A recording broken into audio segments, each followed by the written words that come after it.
Star Trek the Dice Game. This is a solitaire dice game which is available for free print and play. You can make your own copy. This copy specifically was made for me by the designer, whom I want to thank. The designer contacted me, asked me if I wanted to take a look at the game and maybe film a video review for it. I said, sure, I'd like to, because I like Star Trek. I like Star Trek TOS, the only series, and this is based on that specific incarnation of the franchise, the only one that really matters. Everything else is not really Star Trek.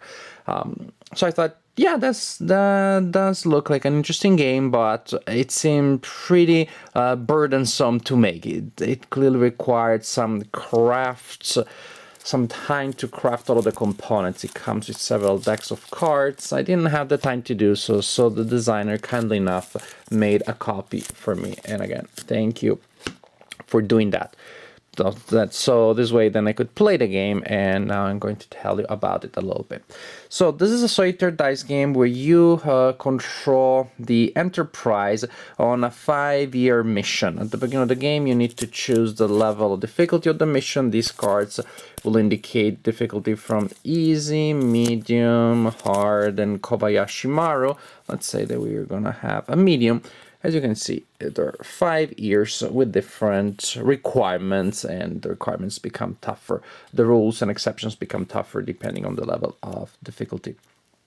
We need a mission card. If there isn't a mission card there, we need to place one at the beginning of the turn. There is a phase where you replace your mission. If you don't have one, the mission stays there. The mission indicates a number of requirements that you need to meet before your dilithium crystal reserves go to 0. If you're able to meet all of those requirements, then the mission is a success. Otherwise, if the dilithium goes to 0, it's a failure. If you fail 2 missions in a row, you lose the game. You also lose the game if the Enterprise is destroyed during one of your missions. That makes sense. You see the symbol here with an M. This is important. There will usually be one on the mission. There may be other ones on other cards in play. At the beginning of the phase, of the turn, in the third phase of a game turn, you activate all M symbols. That is, you look around, and every time for all M symbols that you see, you activate the corresponding effect. So again, in most turns at the beginning, you will draw an event. Because this is the most common M event, is to generate an event. The game really is, like in the TV show and in the movies, about balancing your overall mission that you're trying to accomplish. In this case, I'm trying to escort a diplomatic vessel, with all sort of messy, unpredictable things that will happen. People betray you, aliens infiltrate the ship, stuff blows up, all sort of things. And this is what these events are meant to generate. So when it's time to draw an event, I draw one and I put it in play. You can see there are symbols here. These are symbols that you need to match with die rolls to be able to get rid of the event. And some events don't require that. You simply activate, you perform the event described, and then you discard it. But many events will stay in play until you have paid the corresponding cost by playing the corresponding dice on them. And so you simply have to keep track of all of the events that you have ongoing. After you resolve all of the M actions, which very often will generate events, as I said, it is time for your main turn to start. You roll your pool of dice. Not all dice may be available. They're available at the beginning of the game, but they may be locked into various things. Sometimes you may want to place dice on the icons here. Some of these requirements, you may place a die on them at the beginning or during a turn, and you leave them there. They're locked there, so that they will be freed when you complete the corresponding mission. So this turn, for example, I did that. Then next turn, I place that, I completed that event, I get rid of the event, and I get the dice. So dice can be locked on a card as you're trying to meet the requirements of a card over several turns. These dice represent your crew, so they may be sick, and maybe they're in the sick bay. Also, when you roll a 1, the 1 is locked there in the scanners. That means that crew that is looking at the scanners, as I understand the theme through the mechanics, they're working on the scanners to try to avert some danger, some threat. The one results are threat dangers. And they can be removed with specific actions by spending other type of dice. So you roll your dice, and again, the ones are locked there, and then different numerical results. I'm gonna cheat a little bit so you get to see different game effects. I'm gonna move things around a little bit like this. Different numbers correspond to different results, and here you have an indication of what the numbers are for. Then you place the dice that you just rolled on this section. So basically, people are sitting in their position, getting ready to act. 2 represents security, and so now we have 1 security crew available. 3 represents engineering, so we put our engineers here. Then 4 is medical, and I'm a doctor, not an engineer. 5 is scientist, and 6 is command. Once I have my dice available at this time, well, to use them, to spend them, to deploy them. Dice can be used to perform different actions. In general, dice may be exchanged for other types of dice, very often 2 for something else. For example, I could use 2 medical for a science, or 2 engineers for a security, 2 security for an engineer in case I need it. I can also use any 3 for any other one. Command dice are useful because they can be used to change the result of another die. In general, dice can be used to meet challenges. For example, I could use a security to meet one of these requirements. Actually, speaking of those requirements, there's also another type of card. So there are 3. You spend dice for 3 things: to meet these requirements here, to get rid of events, and also to develop developments. That was an awkward sentence. Developments are good things for once. If you meet the requirements, then you get the corresponding bonus. For example, here you have an extra crew station, and the trick order adds 2 science to 1 challenge, and so on and so forth. So I could spend dice to trade them for other dice, to use them to meet challenges here or there, or you can use them to perform specific actions. Yes, the dice also have unique actions. Command dice can be used to change the result of other dice. Security dice can be used to remove those the threat dice from the scanners, so they're not locked, because at the end of the turn you do get back all of the dice that are not locked in effects or sickbay or scanners, but again, the scanner dice stay there unless you use a security die. Also, the scanner area is empty, then you get the dice when all 4 locations in the scanners are full of dice, so they're filled by 1 die result. Back to us. Security can be used for the standard things, trading it, and security challenges, or to remove those kind of dice. Engineers, so you can use engineer to repair your hull. Yes, damage will reduce your hull value, and if it goes down to 0, kaboom, the game is over. You can use, and that's for engineers, there's sort of a unique thing. Medical, you can remove dice from sick bay if effects have placed Q dice there and put them back into quarters by spending medical. Science, scientists can raise or lower your shields.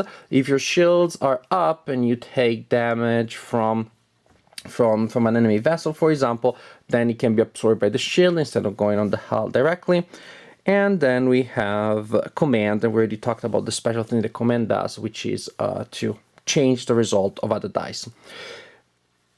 We talked about the events, the bad stuff that will happen. You can prevent it or better remove the effect by meeting those challenges. But then again, what we're trying to do really is to keep at bay all the bad stuff that's happening while also build enough resources, spend enough resources here to complete these requirements. To escort the diplomatic vessel and complete this mission, I need to place 2 engineers, to command, and then also draw a development. Just to show you some other missions, not gonna talk in detail about them. You can just pause and read the text to get a sense of the variety, the thematic variety of things that may happen and the different things that you have to produce. Also, again, to give you a sense of the event, because the events really, in a sense, they are the core of the game even more than these, because again, they are the episodes rather than the episodes, say the events, the scenes in the episodes, and this actually provides you the overall motivation for the plot of the episode. Attacked by a Klingon battlecruiser, the Romulans, Raiders, Blackout, Hull Breach, Space-Time Disruption, ooh, I like that. Explosive Decompression, isn't that's a bad one. See, every time at the beginning of each turn, during the M phase, where you trigger all of the M actions, boom, hull damage directly. And an active crew also went to sickbay when this card was drawn. Lot of different, the red shirts, lot of different stuff, a lot of different challenges. You complete the game and you win if you survive your 5-year mission, and at that point, depending on the number of missions that you completed, you determine your level of victory. Again, you lose the game if the starship is destroyed or if you fail 2 missions in a row.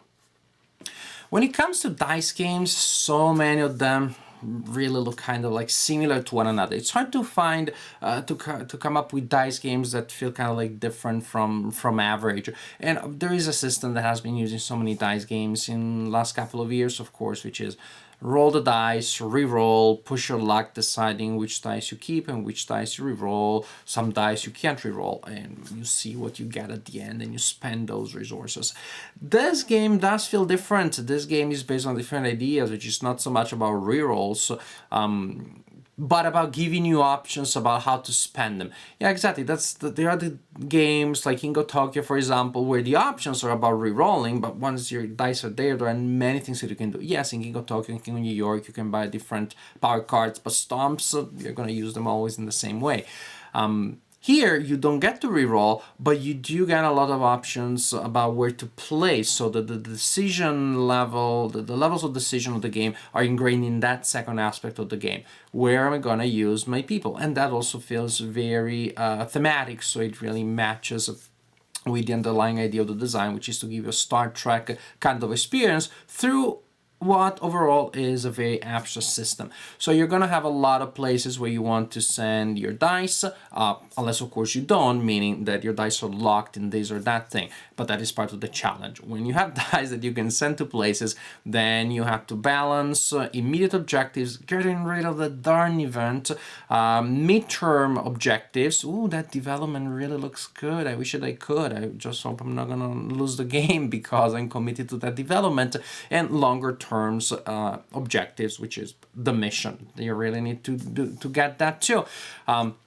So you have these 3 levels of decisions within each mission. Then, of course, you may think of the game as like a very long-term objective, which is the 5-year mission. But ultimately, each mission is its own thing. So the immediate objectives are within that range of the mission. But these 3 levels, short, mid-terms, and long-terms, really make things interesting. It's fun to commit dice to places, which, of course, means to take a little bit of a chance because then you have fewer dice to roll. So the push your luck taking risk element is in that rather than in re-rolling.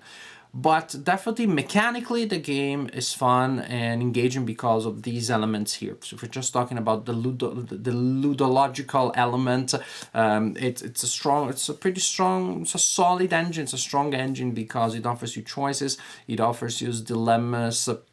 You have a limited pool of resources, limited compared to what you have, but you still have enough resources that you don't feel that the game is claustrophobic. It becomes claustrophobic and it becomes like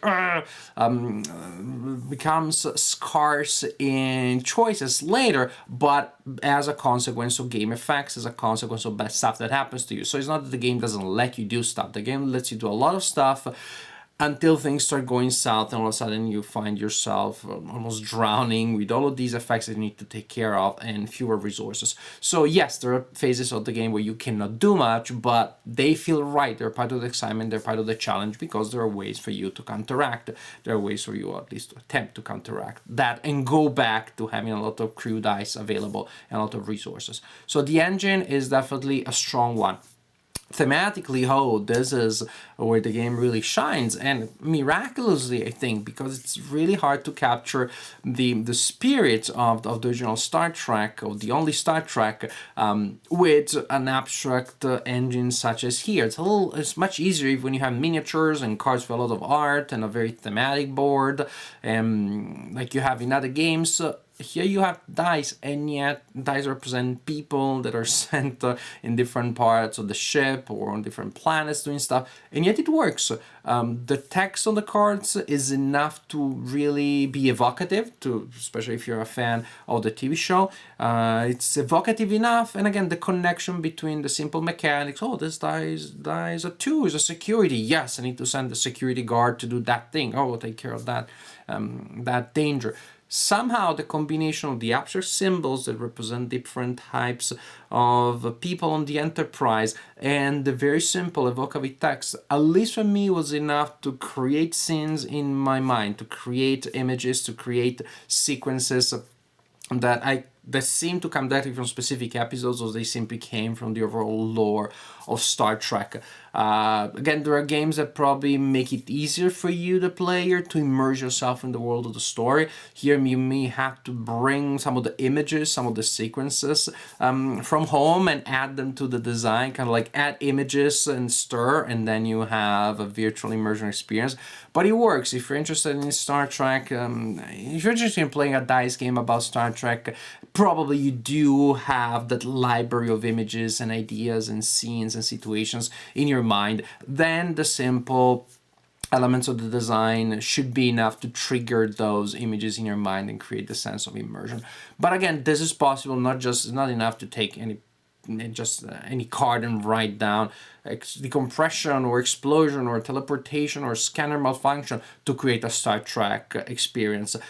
It works because you have those very economic verbal elements that evoke that are evocative of scenes in the TV show, but it also works because you have mechanics that give you the sense of the story that match the theme, and so through the mechanics, then it is possible for these simple elements to create a world in your imagination, to create situations and stories from the TV show in your mind, and give you this strange but very effective, strange in the sense of unexpected, I would say, unexpected but very effective sense of connection with the theme. And I dare I say immersion. Yes, this game has a degree of immersion that I did not necessarily find in other Star Trek games that had more of a visual element, more glamorous art, and yet somehow the mechanics did not make those components raise to a thematic level that gave me a feeling of immersion.